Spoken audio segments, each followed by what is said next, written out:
నిజంగా జగన్మోహన్ రెడ్డి నమ్ముకున్న వారు ఇప్పుడు ఆత్మహత్య చేసుకోవాల్సిన పరిస్థితి వస్తుంది. ఆత్మాహుతి దళాలు కూడా మారాల్సిన అవసరం. అది ప్రత్యక్షంగా బొత్స సత్యనారాయణ గారిని చూస్తే అర్థమవుతుంది. మొన్న ఏదైతే అచ్చెన్నాయుడు గారు అడిగినటువంటి ఒక ప్రశ్నకి ఎటు చెప్పుకోవాలో అర్థం కాకుండా బోరం అని చెప్పి విలపిస్తూ ఆయన చేసినటువంటి ఒక ప్రెస్ మీట్ మనం చూసాం. అంతకుముందు జగన్మోహన్ రెడ్డి అబద్ధాలు చెప్పిస్తుంటే చెప్పలేక అట్లని చెప్పి ఆపుకోలేక ఏం చేయాలో కూడా అర్థం కాక అక్కడ కూడా ఏం చేశాడు, హాస్పిటల్ పాలు రెండు నుంచి మూడు సార్లు.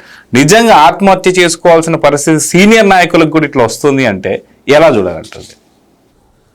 ఇప్పుడు సీనియారిటీతో పాటు సిన్సియారిటీ కూడా కావాలి కదా. ఒక వ్యక్తి గురించి మనం చెప్పుకోవాలి అంటే ఇప్పుడు ఎంతోమంది మహానుభావుల గురించి ఈరోజు కూడా మనం చెప్పుకుంటూ ఉంటాం. ఫలాని వాళ్ళు ఫలాని ఇది చేశారు, రాజకీయాలు ఎంత నిబద్ధతతోటి పనిచేశారు, వాళ్ళని ఆదర్శంగా తీసుకోండి అని చెప్పిన అప్పుడప్పుడు కొంతమంది పేర్లు ఉదాహరిస్తాం.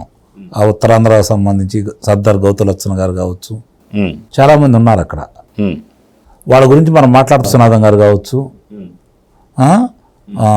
దేనికి అమ్మాట చెప్పేవాళ్ళు బాటం శ్రీరామూర్తి గారు కావచ్చు, కొంతమంది గురించి మనం చెప్పుకుంటూ ఉంటాం అక్కడ.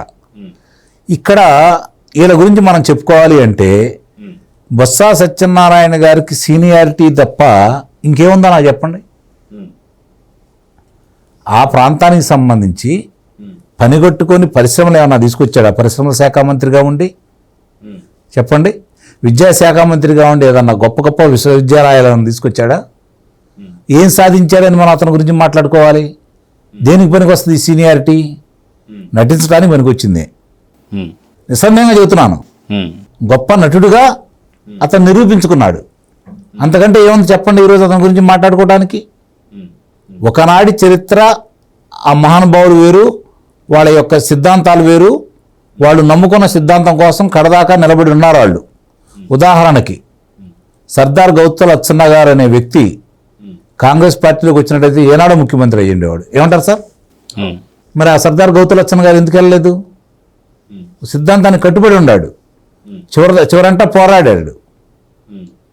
చనిపోయే వరకు కూడా, ఆయన చనిపోయేంత వరకు కూడా రోజు పేపర్లో ఏం వచ్చినాయి, ఆయన చదువుకోవడానికి ఇబ్బంది, చివరి రోజుల్లో ఆయనకి కంటికి ఇబ్బంది వల్ల చదువుకోలేనప్పుడు పక్క వాళ్ళ చేత చదివించుకొని వినేవాడు. అంటే భారతదేశం ఎట్లా ఉంది, నా రాష్ట్రం ఎలా ఉందని చెప్పని చివరి శ్వాస వరకు ఆలోచించే మహానుభావులు అలాంటి వాళ్ళు. వీళ్ళ గురించి మనం చెప్పుకుంటే నిజంగానే రాజకీయాల మీద విరక్తి కలుగుతుంది చాలామందికి.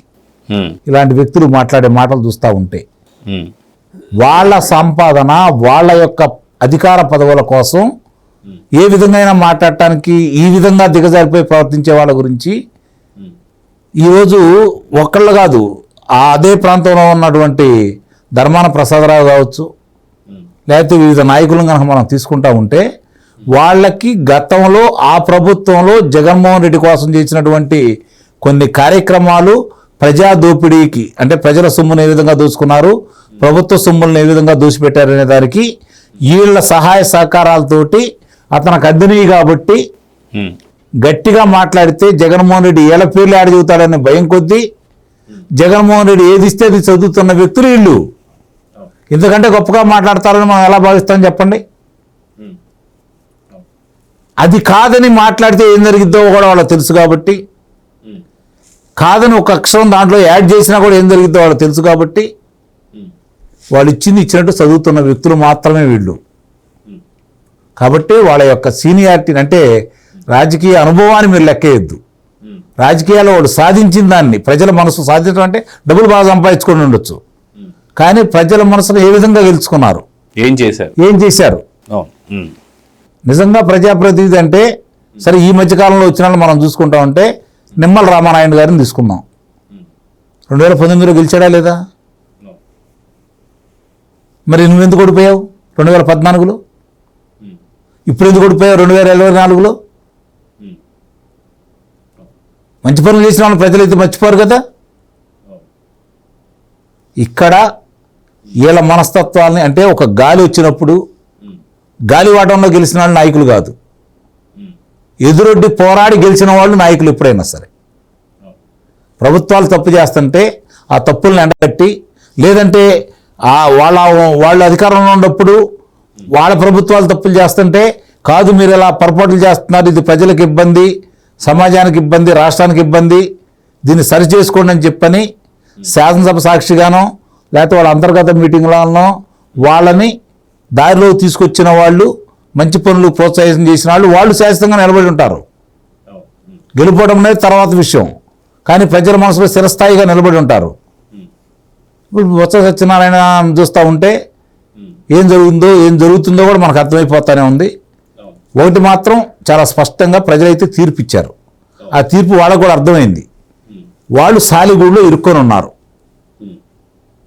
పులి నోట్లో తలకాయ పెట్టున్నారు, మొసల మీద ఎక్కువ వాళ్ళు. ఏం జరిగింది ఇప్పుడు? పులి మీద స్వారీ కూడా అదే పరిస్థితి కదా. కింద పడితే పులి మింగేసిద్ది, జారి పడితే మొసలు మింగేసిద్ది. కానీ వాళ్ళ పరిస్థితి అట్లా ఉంది. అందుకని ఈ విధంగా మాట్లాడుతూ ఉన్నారు. నా వరకు నా అభిప్రాయం ప్రకారం ఒక ఆంధ్ర రాష్ట్ర పౌరుడిగా వీళ్ళు ఇలానే మాట్లాడాలా, ఇలానే ప్రవర్తించాలని చెప్పి నేను మనస్ఫూర్తిగా కోరుకుంటున్నాను. ఎందుకంటే వైఎస్ఆర్సీపీ పార్టీలో ఉన్న వాళ్ళ ప్రతి వాళ్ళను కూడా ప్రజలు రాష్ట్ర ద్రోహులుగానే చూస్తున్నారు.